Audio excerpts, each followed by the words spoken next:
is Super Tuesday, the biggest day of primary season.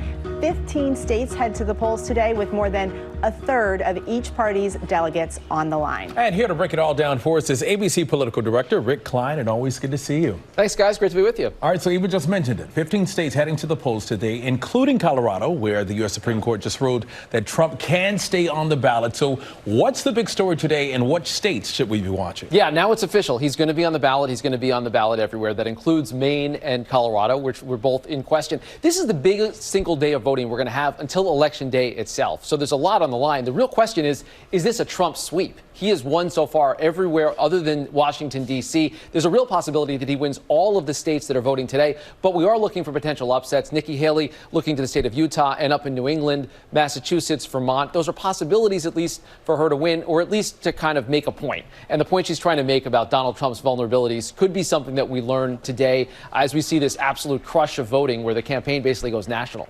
This is also an election day for Biden.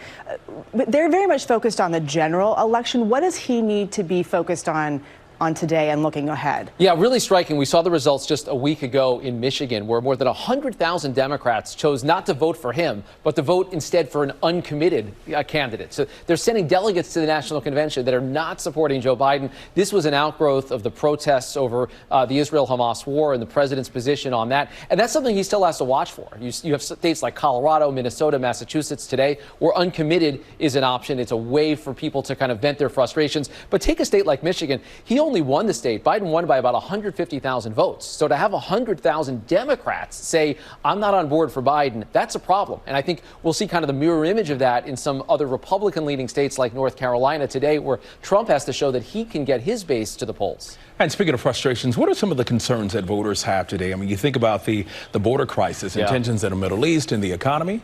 Yeah, and I would start with the border, just because that is such an area of voter concern. And we saw those dueling events last week where President Biden and former President Trump were there on the same day. And the whole views of immigration are a big part of the Trump appeal, and it's also something that Biden has to answer for. I think the rematch backlash is a big storyline, too. I think it's going to settle in for a lot of Americans that it's official. After today, it is Trump versus Biden, take two, whether you like it or not. And I think people are going to be kind of weighing different options as an outgrowth of that. And then finally, the Israel-Hamas war. It's not just Biden and the Democrats who are upset about it. Nikki Haley has made foreign policy a centerpiece of her campaign as a former UN ambassador and said, well, the Republican Party has to stand for strong foreign policy, whether it's supporting Israel or Ukraine. And there's been some real questions among Republicans about what the right path forward is. Okay, so looking past today, because there's still more primaries to come. Yeah. What do you have your eye on?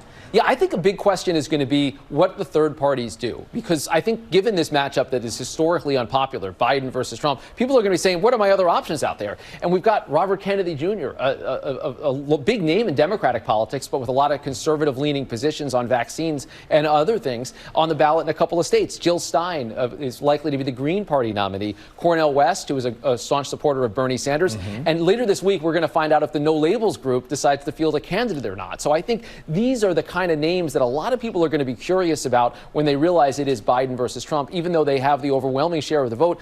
Any of these folks could make a difference in a battleground state. Yeah, it is a weird political season for sure, isn't it? Certainly. ABC Political Director Rick Klein, thank you so much for being here and explaining it to us. And be sure to tune in tonight to ABC News Live beginning at 7 p.m. Eastern and 10 p.m. here on the network for our extensive Super Tuesday coverage. Well, hey there, GMA fans. Robin Roberts here. Thanks for checking out our YouTube channel. Lots of great stuff here. So go on, click the subscribe button right over here to get more of awesome videos and content from GMA every day, anytime. We thank you for watching, and we'll see you in the morning on GMA.